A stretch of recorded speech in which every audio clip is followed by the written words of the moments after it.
कृष्णा, आज हम आपको सुनाएंगे सावन मास की पूर्णिमा यानी सावन पूर्णिमा की संपूर्ण व्रत कथा, जिसे सावन पूर्णिमा के दिन सुनने से जीवन में अखंड सौभाग्य और सुख समृद्धि की वर्षा होने लगती है और श्री विष्णु लक्ष्मी जी का विशेष आशीर्वाद प्राप्त होता है। इस दिन भगवान विष्णु की विशेष तौर पर पूजा करने का विधान है।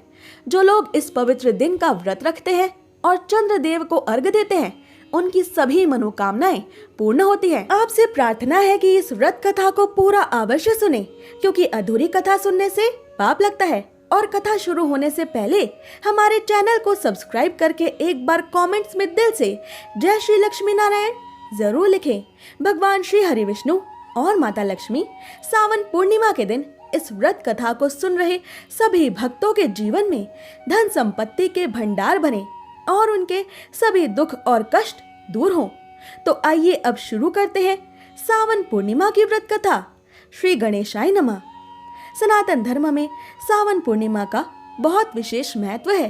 इस दिन भगवान श्री हरि विष्णु, माता लक्ष्मी और चंद्रदेव के साथ साथ भगवान शिव शंकर, भोलेनाथ की भी पूजा होती है, क्योंकि ये पूर्णिमा सावन के पवित्र महीने में पड़ती है और सावन का संपूर्ण महीना देवों के देव महादेव को समर्पित होता है। इस सावन पूर्णिमा के दिन व्रत, पूजा, स्नान दान और व्रत कथाओं का श्रवण करने वालों को प्राचीन काल से ही न केवल भगवान विष्णु और महालक्ष्मी की, बल्कि भगवान शिव शंकर की भी खास कृपा और वरदान प्राप्त होते हैं। सावन की ये पूर्णिमा इतनी विशिष्ट इसलिए है क्योंकि इस दिन कई शुभ और मांगलिक अवसर एक साथ आते हैं। सावन मास की पूर्णिमा के दिन ही भाई बहनों के अटूट प्रेम का प्रतीक रक्षा बंधन का त्योहार मनाया जाता है। साथ ही सावन पूर्णिमा के दिन ही द्वापर युग में परम भगवान श्री कृष्ण के बड़े भाई बलराम जी के रूप में शेषनाग जी ने पृथ्वी पर अवतार लिया था।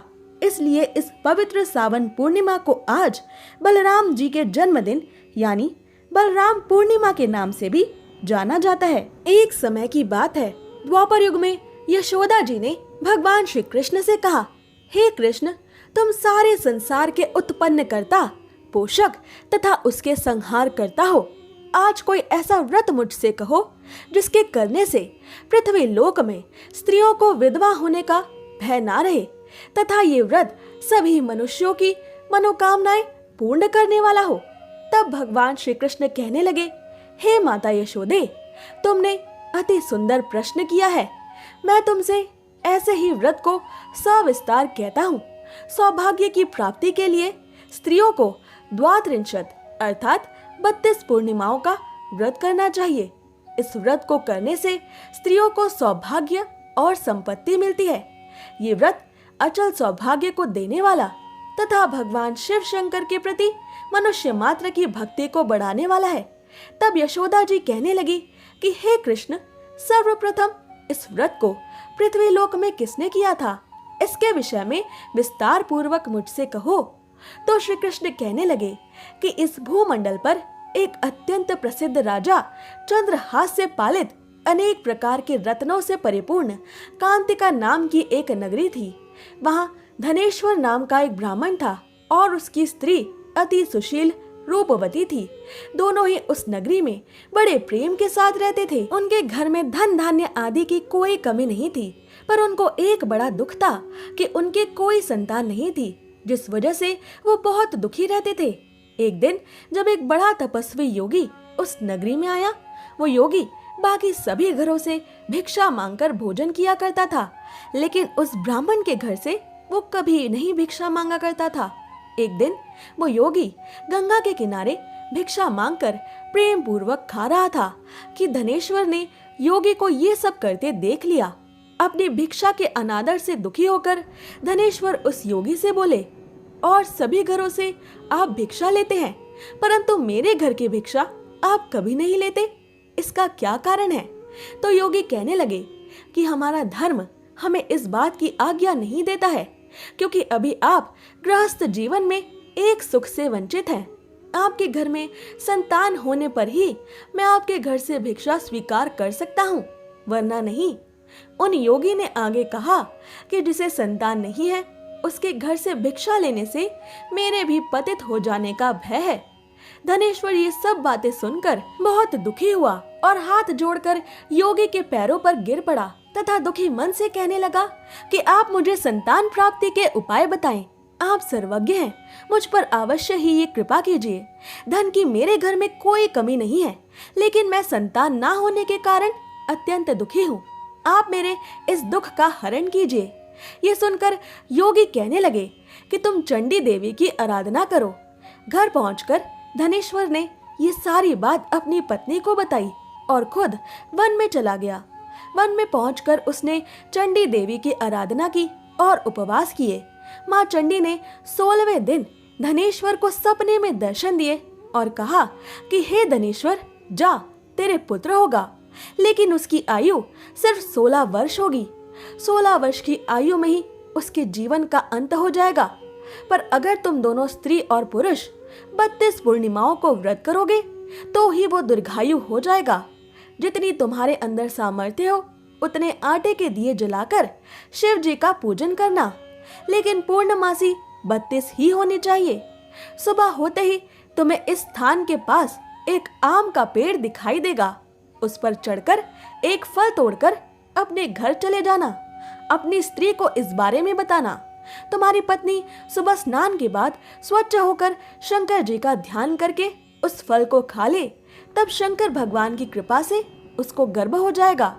तब ब्राह्मण सुबह उठा तो उसे उसी स्थान पर आम का पेड़ दिखाई दिया और वो उससे फल तोड़ने के लिए चढ़ा, लेकिन वो पेड़ पर चढ़ ही नहीं पा रहा था। ये देखकर उसे बड़ी चिंता हुई। उसने भगवान गणेश जी की उपासना की और कहा, हे दयानिधे, अपने भक्तों के विघ्नों का नाश करके उनके मंगल कार्यों को करने वाले, दुष्टों का नाश करने वाले, रिद्धि सिद्धि देने वाले, आप मुझे इतना बल दें कि मैं अपनी मनोकामना पूरी कर सकूं। इसके बाद वो पेड़ से फल तोड़कर अपनी पत्नी के पास पहुंचा। उसकी पत्नी ने अपने पति के कहे अनुसार इस फल को खा लिया और वो गर्भवती हो गई। देवी की कृपा से उसे बहुत सुंदर पुत्र पैदा हुआ। उसका नाम उन्होंने देवीदास रखा। माता पिता के हर्ष और शोक के साथ वो बालक देवीदास बढ़ने लगा। भगवान की कृपा से बालक बहुत ही सुंदर था, सुशील और पढ़ाई लिखाई में भी वो बहुत ही निपुण था। दुर्गा जी के कथा अनुसार उसकी माता ने 32 पूर्णमासी के व्रत रखे। जैसे ही 16वां वर्ष लगा, दोनों पति पत्नी बहुत दुखी हो गए कि कहीं अब उनके पुत्र के प्राणों का अंत ना हो जाए। उन्होंने सोचा कि अगर उनके सामने ये सब हुआ तो वो कैसे ये सब देख पाएंगे। तभी उन्होंने देवीदास के मामा को बुलाया और 1 वर्ष के लिए देवीदास को काशी में पढ़ने के लिए भेज दिया। उन्होंने देवीदास के मामा से कहा कि 1 वर्ष के बाद उसे वापस लेकर आ जाना। देवीदास अपने माता पिता के साथ एक घोड़े पर सवार होकर चल दिया और दोनों पति पत्नी से 32 पूर्णिमासी के व्रत पूरे हो गए। दूसरी तरफ मामा और भांजा दोनों रात गुजारने के लिए रास्ते में एक गांव में रुके। उस दिन उस गांव में एक ब्राह्मण की कन्या का विवाह होने वाला था। जिस धर्मशाला में वर और बारात के बाकी लोग रुके हुए थे, उसी धर्मशाला में देवीदास और उसका मामा भी ठहर गए। उधर कन्या को तेल आदि चढ़ने के बाद जब लगन का समय आया तो वर की तबीयत खराब हो गई। वर के पिता ने अपने परिवार वालों से विचार विमर्श करके कहा कि ये देवीदास मेरे पुत्र के जैसा ही लग रहा है, मैं इसके साथ अपनी कन्या का लगन करा दूंगा और बाद में बाकी सारे काम मेरे अपने बेटे के साथ पूरे हो जाएंगे।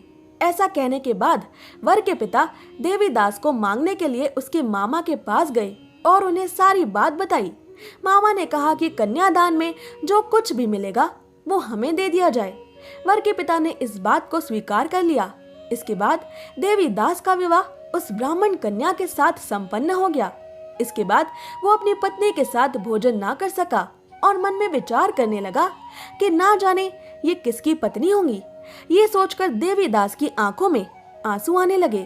तब वधू ने पूछा कि क्या बात है, आप उदास क्यों हैं? तब उसने सारी बातें अपनी पत्नी को बता दी। तब कन्या कहने लगी, ये ब्रह्म विवाह के विपरीत है। आप ही मेरे पति हैं, मैं आपकी ही पत्नी रहूंगी, किसी अन्य की कभी नहीं।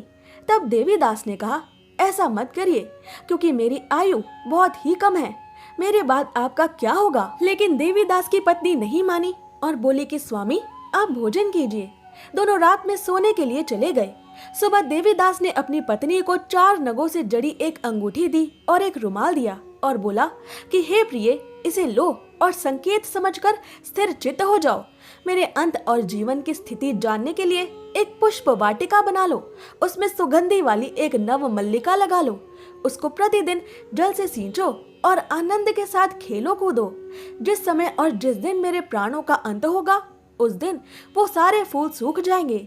जब ये फिर से हरे हो जाएं, तो जान लेना कि मैं जीवित हूँ। ये समझाकर देवीदास वहां से चला गया।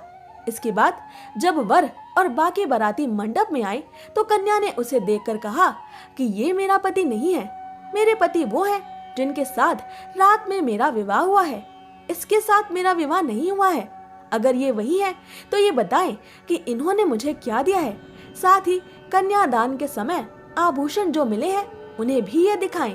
कन्या की ये सारी बातें सुनकर वो पुरुष कहने लगा कि मैं ये सब नहीं जानता।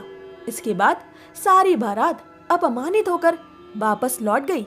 भगवान श्री कृष्ण बोले, हे माता यशोदा, इस प्रकार देवीदास काशी चला गया। कुछ समय जब बीत गया तो काल देवता एक सर्प का रूप लेकर उसको डसने के लिए वहां आए, लेकिन उसको काट नहीं पाए क्योंकि उसकी माता ने पहले ही 32 पूर्णिमाओं के व्रत कर लिए थे। भगवान की कृपा से तभी वहां माता पार्वती और भगवान गणेश जी भी आए। देवीदास को मूर्छित दशा में देखकर मां पार्वती ने भगवान शिव से प्रार्थना की कि इस बालक की माता ने पहले ही 32 पूर्णिमाओं के व्रत कर लिए हैं, आप इसको अब प्राण दान दें। तब भगवान शिव ने मां गौरी के कहने पर देवीदास को प्राण दान दे दिया। उधर देवीदास की पत्नी उसके काल की प्रतीक्षा कर रही थी। उसकी पत्नी ने जाकर देखा कि पुष्प और पत्र दोनों ही नहीं है, तो उसको बहुत आश्चर्य हुआ। और जब उसने देखा कि पुष्प वाटिका फिर से हरी हो गई है, तो वो समझ गई कि उसके पति अभी जिंदा हैं। इसके बाद वो बहुत ही प्रसन्न होकर अपने पिता से कहने लगी कि मेरे पति जीवित हैं, उनको ढूंढिए। जब 16वां वर्ष व्यतीत हो गया तो देवीदास भी अपने मामा के साथ काशी से वापस चल दिया। इधर उसकी पत्नी के परिवार वाले उन्हें ढूंढने के लिए जा ही रहे थे कि उन्होंने देखा देवीदास और उसका मामा उधर ही आ रहे थे। उसको देखकर उनके ससुर बहुत ही प्रसन्न हुए और उसे अपने घर ले आए। वो कन्या भी देवीदास को पहचान लेती है। देवीदास इसके बाद अपनी पत्नी और मामा को लेकर वहां से चल दिया। उसके ससुर ने भी उसे बहुत सा धन दहेज में दिया। जब वो अपने घर की तरफ चला आ रहा था तो उसके माता पिता को लोगों ने खबर दी कि तुम्हारा पुत्र देवीदास अपनी पत्नी और मामा के साथ वापस लौट कर आ रहा है और वो सकुशल और जीवित है। ऐसा समाचार सुनकर पहले तो उन्हें विश्वास ही नहीं हुआ, लेकिन जब देवीदास स्वयं आया और उसने अपने माता पिता के पैर छुए तो देवीदास के माता पिता ने उनका माथा चूमा और दोनों को अपने सीने से लगा लिया। दोनों के आने की खुशी में धनेश्वर ब्राह्मण ने बहुत सा दान दक्षिणा ब्राह्मणों को दिया। इस पूर्णिमा व्रत कथा को संपन्न करते हुए भगवान श्री कृष्ण माँ यशोदा से कहने लगे कि इस तरह धनेश्वर को 32 पूर्णिमाओं के व्रत के प्रभाव से न केवल एक संतान प्राप्त हुई, बल्कि उसकी संतान की आजीवन रक्षा भी हुई। जो भी स्त्रियां इस व्रत को करती हैं, वो जन्म जन्मांतरों तक वैधव्य का दुख कभी नहीं भोगती और सदैव सौभाग्यवती ही रहती हैं। ये मेरा वचन है। ये व्रत संतान देने वाला, संतानों की आजीवन रक्षा करने वाला और सभी मनोकामनाओं को पूरा करने वाला है। अब सुनिए पूर्णिमा अमावस्या 2 बहनों की कथा, जिसे सुने बिना पूर्णिमा व्रत पूरा नहीं माना जाता। एक साहूकार की 2 पुत्रियां थी। दोनों ही पुत्रियां पूर्णिमा का व्रत रखती थी, लेकिन बड़ी पुत्री पूरा व्रत करती थी और छोटी पुत्री अधूरा। इसका परिणाम यह हुआ कि बड़ी पुत्री का विवाह अच्छे परिवार में हुआ, जहाँ धन संपत्ति की कोई कमी नहीं थी, जबकि छोटी बहू अपने विवाहित जीवन में कष्टों को सहने लगी। उसके व्यवहार से उसके ससुराल वाले सदैव दुखी रहते थे। पूर्णिमा का व्रत आधा करने के कारण छोटी बहन अमावस्या की हर संतान पैदा होते ही ईश्वर के पास चली जाती थी। उसने पंडितों से इसका कारण पूछा तो पंडितों ने उसे पूर्णिमा के पूरे व्रत करने की सलाह दी। अमावस्या ने पंडितों की सलाह पर पूर्णिमा का पूरा व्रत किया। इसके बाद उसे एक पुत्र भी हुआ, पर कुछ ही दिनों बाद वो प्राण त्याग कर चला गया। तो अमावस्या ने उसके शरीर को एक पाटे के नीचे लेटाकर ऊपर से कपड़ा ढक दिया। फिर अमावस्या ने अपनी बड़ी बहन पूर्णिमा को अपने घर भोजन पर आमंत्रित किया और बैठने के लिए वही पाटा दे दिया जिसके नीचे अमावस्या का प्राणहीन पुत्र था।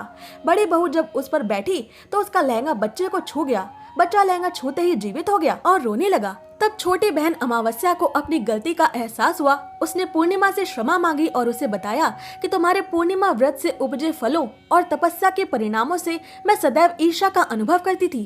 पूर्णिमा ने अपनी बहन को माफ कर दिया और पूर्णिमा और अमावस्या दोनों मिलकर पूर्णिमा के सभी व्रतों को श्रद्धा पूर्वक पूरा करने लगे। इस व्रत का प्रताप धीरे धीरे पूरे गांव में फैल गया और सभी लोग अपनी संतानों की रक्षा के लिए श्रद्धा पूर्वक पूर्णिमा के व्रत करने लगे। अगर आपको ये कथा पसंद आई तो ऐसी और कथाएं रोज सुनने के लिए हमारे चैनल को सब्सक्राइब करें।